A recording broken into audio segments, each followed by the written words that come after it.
Blessing tú àṣírí ńlá ní kóòtù. Èyí ni bí wọ́n ṣe pa Mojísọ́lá Àwésù o. Lọ́jọ́rùú wẹ́sídẹ̀ẹ́ ọjọ́ 12 oṣù kẹta ọdún 2025 yìí ní gọ́ngọ́ sọ nílé-ẹjọ́ gíga kan tó wà nílùú Ìlọrin nípínlẹ̀ Kwara lásìkò tí ìgbẹ́jọ́ ń lọ lọ́wọ́ lórí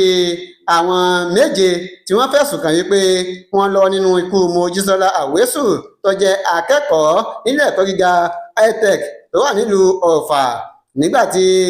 ẹni tí ó ń ṣojú ìjọba DPP Ìdòwú Ayọ̀ọ́lá tó kó àwọn ẹlẹ́rìí méjì ó kó wọn wá sílé-ẹjọ́ láti wá fi ìdí ẹjọ́ náà múlẹ̀ àti láti wá jẹ́rìí tako àwọn afurasí ọ̀hún. Ẹlẹ́rìí àkọ́kọ́ òun ni ASP Yusuf Dauda tó jẹ́ ọlọ́pàá. Ìyẹn ṣàlàyé lẹ́kùnrẹ́rẹ́ fún ilé-ẹjọ́ pé lọ́jọ́ 1 oṣù kẹsàn-án ọdún 2024 tó kọjá ní rìsípẹ́kítọ̀ Kamaldeen kó gbogbo àwọn afurasí náà wá sí ọ̀dọ̀ òun fún ìforúkọsílẹ̀ lórí àwọn ẹ̀sùn ìpànìyàn, jẹ́ kí ẹ̀rí pòórá àti sísọ òkú nù, èyí tí wọ́n fi kàn wọ́n. Bákan náà ni wọ́n kó àwọn ẹrù òfin 5 kan tí wọ́n bá lọ́wọ́ wọn wá, ìyẹn iPhone kan, iPhone 11 Pro kan, ṣòkòtò níkà kékeré kan, ẹ̀wù sáàtì polo kan, káàdì ìdánimọ̀ fásitì Summit tó jẹ́ ti Adébáyọ̀ Joshua tí wọ́n fẹ̀sùn kàn yí pé òun gangan ló ṣekú pa Mojísọ́lá. Lẹ́yìn eléyìí ni ẹlẹ́rìí kejì náà tó bọ́ gbangba, ìyẹn Ògúngbèrò Blessing tó jẹ́ ọ̀rẹ́ tímọ́tímọ́ fún Mojísọ́lá Àwésù èyí tí wọ́n ṣekú pa. Nígbà tí Blessing tó ń sọ̀rọ̀ láti jẹ́rìí sí ohun tí ó ṣẹlẹ̀ ọ̀hún, ó ní ọ̀rẹ́ òun gidi tímọ́tímọ́ náà ni Mojísọ́lá Àwésù jẹ́ o, ṣùgbọ́n lọ́jọ́ kan àwọn jọ wà nínú ilé ni ó dàdédé gba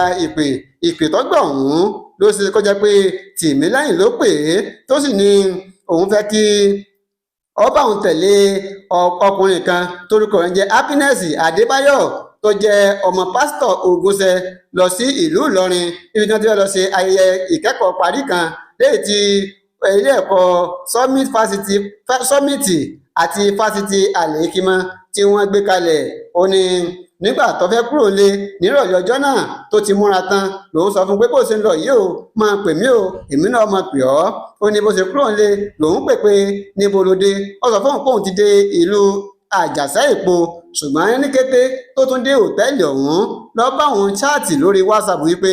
ọ̀rẹ́ mi, òtẹ́ẹ̀lì tí wọ́n gbé mi lọ yìí, òtẹ́ẹ̀lì ọ̀hún ó jẹ́ òtẹ́ẹ̀lì ayé àtijọ́, kódà àwọn aṣọ tó wà ń bẹ̀ gan-an àwọn aṣọ ayé àtijọ́ ni, kinní kan tó wá ní o. ní tó wá ń bà mí lórí jọjọ ni pé níṣe ni Adébáyọ̀ Happiness yìí ló bẹ̀rẹ̀ sí fa igbó nínú ilé tó sì ń pariwo. Ní báyìí ọkàn mi ò balẹ̀ mọ́ o, ṣùgbọ́n ní kété tí wọ́n bá fi lè mú kinní ọ̀hún mọ́ra tó bá di aago 5 ìdájí òun ó fò fẹ̀rẹ̀, òun ó kúrò nílé ìtura ọ̀hún náà kíákíá tóun sì lọ ọ̀dọ̀ ọ̀rẹ́ òun kan èyí tó wà ní ìlú Ìlọrin. Ó ní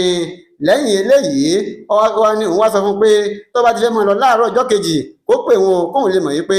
ó ti kúrò ní òtẹ́ẹ̀lì tí Happiness tó gbé sí. Ó ní ilé ọjọ́ òun fi mọ́, òun ọ̀gbọ́ ìpè, òun pe aago Mojísọ́lá títí tí aago rẹ̀ kò lọ, òun pè ọjọ́ kìíní ọjọ́ kejì lòun bá mú ẹ̀sùn lọ sí àgọ́ ọlọ́pàá èyí tó wà nílùú Ọ̀fà. Ó ní àgọ́ ọlọ́pàá tóun lọ yìí ibẹ̀ ni wọ́n ti kó Adébáyọ̀ Blessing, Adébáyọ̀ Happiness àtọ́jẹ́ ọmọ pásítọ̀ àti àwọn yòókù ni wọ́n ti kó wá bá wọn. Ó ní màmá Mojísọ́lá òun náà pè òun pé báwo tún ni. Ó ní ṣùgbọ́n nígbà tó yá ni wọ́n pè àwọn láti ìlú Ìlọrin, àwọn ọlọ́pàá ní káwọn bọ̀ wá ní ẹ̀kọ́tà nílùú Ìlọrin. Ìgbà táwọn dọ̀hún wọ́n bèèrè lọ́wọ́ òun pé tóun bá rí àwòrán Mojísọ́lá tóun dá mọ̀, òun ní òun dá mọ̀. Báyìí ni wọ́n fi àwòrán òkú Mojísọ́lá tán fi hàn òun tóun sì dákú ọgbọ̀nrẹ̀gẹ̀dẹ̀ kóun tó mọ tí ń ṣẹlẹ̀ ọjọ́ ti pẹ́. Ní báyìí náà bóyá di pé gbogbo ẹ̀ di dàrúdàpọ̀ léléyìí tí àwọn fi wà ní ibi táwọn wà báyìí nígbà tí àkókò kò gbà wọ́n mọ́, tí àkókò ti lọ ní adájọ́ bá ní kájẹ́ káwọn mú ọjọ́ míì tí ìgbẹ́jọ́ yóò máa tẹ̀síwájú. Onídàájọ́ Ibrahim Yusuf ó ti wá mú ọjọ́ 14 oṣù kẹta ọdún 2025 tá wà yìí gẹ́gẹ́ bí ọjọ́ tí ìgbẹ́jọ́ yóò máa tẹ̀síwájú lórí